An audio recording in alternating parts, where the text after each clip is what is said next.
손톱 물어뜯기, 다리 떨기. 이 습관은 마음이 불안하다는 신호인가요? 2026년 2월 24일 필리핀 JTS 이사회, 정토회 해외법인 이사회. 안녕하세요. 오늘은 하루 종일 필리핀 JTS 이사회를 비롯하여 정토회, 해외법인의 이사회가 온라인으로 열리는 날입니다. 스님은 새벽 수행과 명상을 마친 후 오전 7시 30분부터 캐나다 정토회 정기 이사회에 참석하며 하루를 시작했습니다. 2025년 사업보고와 결산, 2026년 사업계획과 예산안에 대해 심의하고 의결했습니다. 이어서 8시 40분에는 미국 JTS 이사회에 온라인으로 참석하고 12시에는 LA 정토회 이사회에 온라인으로 참석하여 2025년 사업보고와 결산, 2026년 사업계획과 예산을 심의하고 의결한 후 이사회를 마쳤습니다. 점심 식사를 한 후 오후 2시에는 필리핀 JTS 정기 이사회에 참석했습니다. 먼저 필리핀 JTS의 사무국장인 향훈 법사님이 2025년 사업 보고를 했습니다. 필리핀 JTS는 지난 1년 동안 학교 건축,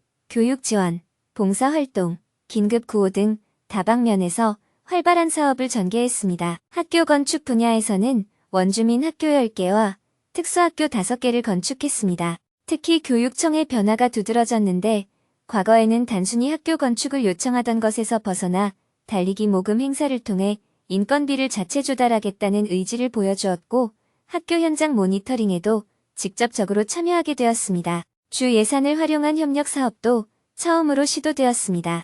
8월에 준공식 3개, 12월에 8개를 진행했습니다. 교육 지원 분야에서는 기존에 연 1회 진행하던 지원을 연 2회로 확대했습니다. 상반기에 14개 학교, 약 1,100명, 하반기에 17개 학교, 약 2,100명의 학생을 지원했습니다. 이와 함께 기존에 건축한 모든 학교를 재점검하고 마을 현황 조사를 병행했습니다. 조사 결과 교육에 대한 인식이 크게 변화하여 학생들이 학교 수업을 당연하게 여기게 되었고 마을의 도로가 개선되는 등 주민들의 삶이 달라졌습니다. 또한 평화가 정착되고 미래에 대한 꿈과 기대가 생겼다고 주민들이 스스로 평가하고 있었습니다. 현장 학습 및 봉사 활동으로는 특수학교 학생들을 대상으로 현장 학습 소풍을 실시했고 알라원 학교 방문 프로그램을 통해 체육 행사, 미용 봉사, 학용품 지원을 진행했습니다. 교육청과 함께 원주민 학교 초임 교사를 대상으로 교사 연수도 지원했습니다. 시설 봉사단이 정기적으로 방문하여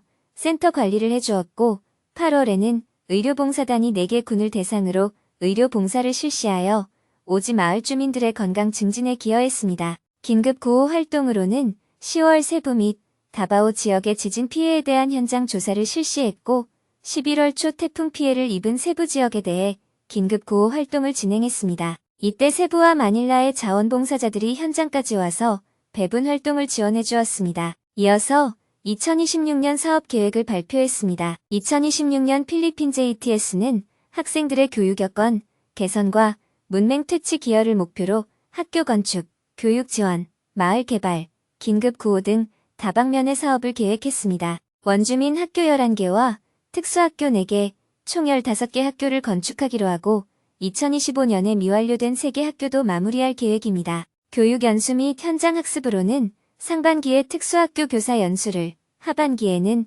원주민 학교 학생들을 대상으로 현장 학습을 실시하기로 했습니다. 향훈 법사님이 발표를 마치자 스님이 추가로 한 가지 제안사항을 이야기했습니다. 올해는 학교 건축이 많아서 더 이상 추가 사업을 진행하기는 어렵겠지만 내년부터 학교 건축이 조금 숨통이 트이면 열악한 마을 주민들의 지붕 개선 같은 사업도 계획을 잡아보면 좋겠습니다. 상수도 문제, 주택 개량 문제 등 아주 열악한 주거 환경을 개선하는 것까지도 고려하면 좋겠습니다. 스님은 현장을 답사하느라 수고하고 있는 필리핀 JTS 활동가들을 격려한 후 이사회를 마쳤습니다. 지난 2025년 한 해 동안 참 많은 일을 하셨습니다. 노재국 대표님, 향훈 법사님, 그리고 실무자분들 모두 수고하셨습니다.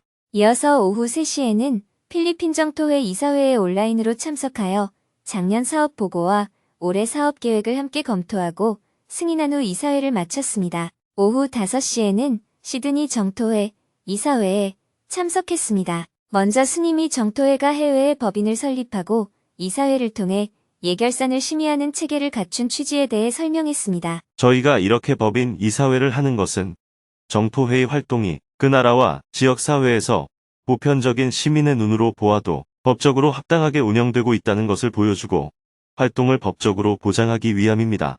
그런데 법적인 체계라는 것은 만들기도 어렵고 한번 만들어 놓으면 없애기도 어렵기 때문에 정토회처럼 현장에서 다이나믹하게 살아 움직이는 활동에는 다소 거추장스러운 면이 있습니다. 그래서 정토회는 법적인 틀을 넘어서 스스로 규범을 만들고 변경하고 실천하기 위한 기본 활동 조직을 가지고 있습니다. 그러나 우리끼리만 사는 것이 아니라 세상 속에서 살아가기 때문에 세상 사람들이 지키는 법률에 규격에 맞게 활동해야 합니다. 그것을 보장하기 위해 형식을 갖춘 것이 바로 법인 관리라고 볼 수 있습니다.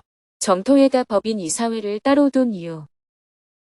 정토회 활동의 90%는 우리가 스스로 의사를 결정하고 판단하면 됩니다. 다만 그 활동을 세상과 공유하기 위한 법적 토대로 정부의 허가를 받은 법인을 설립해 운영하는 것입니다. 그래서 정부 규정에 맞게 회계를 처리하고 활동 보고도 하는 것입니다.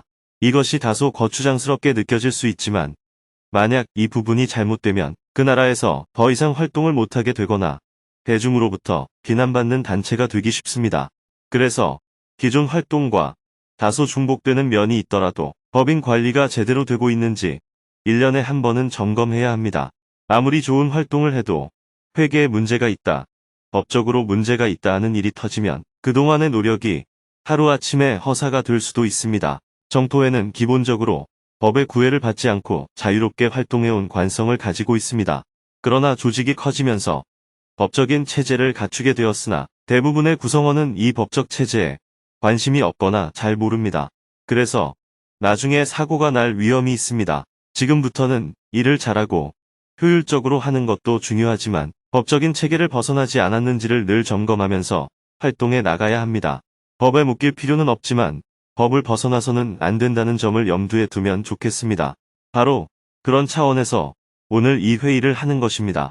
여러분이 보시기에 지회에서 이미 다 했던 것을 여기서 또 중복하는 것 아닌가 하고 번거롭게 느끼실 수도 있지만 이러한 절차가 꼭 필요하다는 말씀을 드립니다.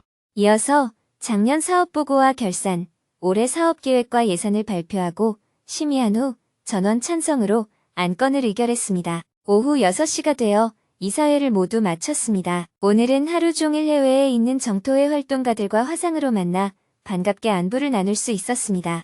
해가 저물고 저녁에는 건강이 계속 좋지 않아서 실내에서 여러 가지 업무들을 본 후 일찍 잠자리에 들었습니다. 내일은 아침 일찍 민족의화회와 평화를 위한 종교인 모임에 참석한 후 주간반 수행법회 생방송을 하고 오후에는 평화재단 기획위원회 회의에 참석하고 저녁에는 저녁반 수행법회 생방송을 할 예정입니다. 오늘은 법문이 없었기 때문에 지난 22일에 영어 통역으로 진행된 라이브 담마 토크에서 스님과 질문자가 나눈 대화 내용을 소개하며 글을 마칩니다. 손톱 물어뜯기, 다리 떨기. 이 습관은 마음이 불안하다는 신호인가요? 저는 평소 불안할 때 나타나는 습관들이 있습니다. 손톱을 물어뜯거나 펜이나 연필을 만지작거리거나 다리를 계속 떨거나 손으로 머리를 흐트러뜨리는 행동들입니다. 어릴 때부터 지금까지 이런 행동들이 무례해 보인다는 지적을 많이 받았습니다. 하지만 그런 비판을 들어도 저는 여전히 이 습관들을 고치지 못하고 있습니다. 혹시 제가 이런 행동을 무의식적으로 한다면 그것은 제 내면에 평화가 없다는 신호일까요? 부처님과 보살님을 묘사한 그림을 보면 늘 고요한 모습으로 앉아 계신데 저는 그와 너무 다르다는 생각이 듭니다. 저도 평생의 습관을 바꾸고 부처님처럼 고요해지기 위해서는 어떤 방법을 찾으면 좋을까요? 지금 질문자가 얘기한 그런 습관들은 어떤 경우에는 그냥 습관의 문제로 보기도 하고 조금 심한 상태라면 현대 정신의학에서는 불안증이라고 하는 정신질환의 한 부분으로 보기도 합니다. 두 가지 방법이 있습니다. 첫째, 정신과에서 상담을 받으면 조금 완화할 수 있는 치료를 받을 수 있습니다. 정신과 치료를 통해 그런 습관을 고친다는 것은 이런 원리입니다. 정신과에서는 습관 자체를 직접 고치는 것이 아니라 약물이나 상담을 통해 심리적 불안을 안정시켜줌으로써 그 습관에서 벗어날 가능성을 높여주는 것입니다. 둘째, 정신과 치료를 원하지 않으면 그런 습관을 지니고 그냥 사는 겁니다. 사람들로부터 약간의 비판을 감수하고 그 정도는 내 약점이라고 생각하고 받아들이며 더 이상 그 문제에 신경 쓰지 않고 사는 방법도 있어요. 이 세상에 사는 사람들의 대부분이 나쁜 습관들을 한두 가지씩 가지고 있지 않습니까? 고치면 좋겠지만 잘 안 고쳐지는 경우가 많습니다. 이러한 불안으로 인한 습관은 보편적이지 않아서 사람들이 좀 기이하게 보거나 약간 불쾌하게 생각할 수도 있습니다. 그러나 그런 정도는 이게 내 인생의 약점이다 하고 받아들이고 그로 인한 불이익을 감수한다는 관점에서 그냥 인정하고 사는 거예요. 다리를 다쳐서 휠체어를 타야 한다든지 귀가 안 들린다든지 눈이 안 보인다든지 하는 것에 비한다면 그것은 작은 부분이지 않습니까? 그런 장애를 가지고 살아가는 사람들도 많은데 그분들을 생각하면 그게 그렇게 큰 문제냐 하고 좀 담담하게 보는 태도도 필요합니다. 정신과 의사의 도움을 받지 않고 스스로 고쳐보겠다고 하면 매우 힘들지만 그래도 해볼 만은 합니다. 예를 들어 손을 묶어놓고 열흘간 생활해 본다고 해봅시다. 그러면 아무리 불안해도 그런 행동을 물리적으로는 못하게 됩니다. 그런데 손을 풀자마자 또 하게 된다면 다음에는 한 달, 그래도 반복되면 100일, 이런 식으로 기간을 늘려가면 됩니다. 그러면 손을 묶어 놓으면 밥은 어떻게 먹고 화장실은 어떻게 가느냐 하는 질문이 나올 수 있습니다. 맞습니다. 그만큼의 불편을 감수해야 합니다. 밥은 손이 아니라 입으로 먹어야 하고 화장실도 대충 처리할 수밖에 없고 옷도 마음대로 갈아입기 어렵습니다. 제가 이런 극단적인 예를 드는 이유는 습관을 고치겠다는 마음이 좋으면 고치고 불편하면 말고 하는 정도로는 잘 바뀌지 않기 때문입니다. 습관을 고치겠다는 각오가 정말 간절해지면 그 결심이 워낙 강하기 때문에 무의식에서 늘 하던 대로 하려는 힘이 어느 정도 꺾이게 됩니다. 그러면서 변화가 시작되는 것입니다. 그런데 질문자는 아직 온갖 불편을 감수할 각오를 하면서까지 습관을 고치겠다는 마음은 안 먹었잖아요. 고치면 좋겠다 하는 생각은 있지만 그에 따르는 고통과 어려움은 감수하지 않는 겁니다. 부처님이 6년간 고행하신 것에 비하면 이것은 충분히 해볼 수 있는 일입니다. 그렇지만 그렇게 스스로 고치는 것보다는 정신과 치료의 도움을 받는 것이 훨씬 쉽습니다. 심리적 불안은 명상과 수행을 통해서도 개선될 수 있지만 그것이 질병 수준으로 깊어졌을 때는 초기에 의사의 도움을 받는 편이 훨씬 수월합니다. 어떻게 생각하세요? 스님의 말씀을 들어보니 제가 예전에는 항상 늦잠을 자서 108배도 못할 것 같았는데 요즘은 일찍 일어나 108배를 하고 있습니다. 예전에는 제가 정말 못할 줄 알았던 일이었습니다. 그래서 제가 정말로 습관을 버릴 준비와 각오가 되어 있는지 살펴보고 결정해야 할 것 같습니다. 네, 그래서 두 가지 중에서 선택해야 하는 겁니다. 만약 습관을 고치겠다고 마음먹는다면 죽을 각오를 해야 한다고 할 수 있어요. 그런데 그 과정이 너무 힘들다면 의사의 도움을 받는 것이 필요합니다. 반대로 그렇게까지 해서 고칠 게 뭐 있나 하고 생각한다면 애초에 이 습관을 꼭 고치겠다고 마음먹지 말고 사람들로부터 비난을 어느 정도 받는 것을 감수하면서 사는 게 오히려 내 마음이 편안해집니다. 고칠 행동은 하지 않으면서 고쳐야 하는데 이렇게 생각만 하면 심리가 더 불안해집니다. 누워서 일어나야 하는데 하는 것보다는 그냥 자는 것이 낫습니다. 그건 잠이라도 자니까요. 일어나 버리든지 아니면 자버리든지 하면 되는데 우리는 일어나야 하는데 하면서 잠도 못 자고 일어나지도 못합니다. 감사합니다.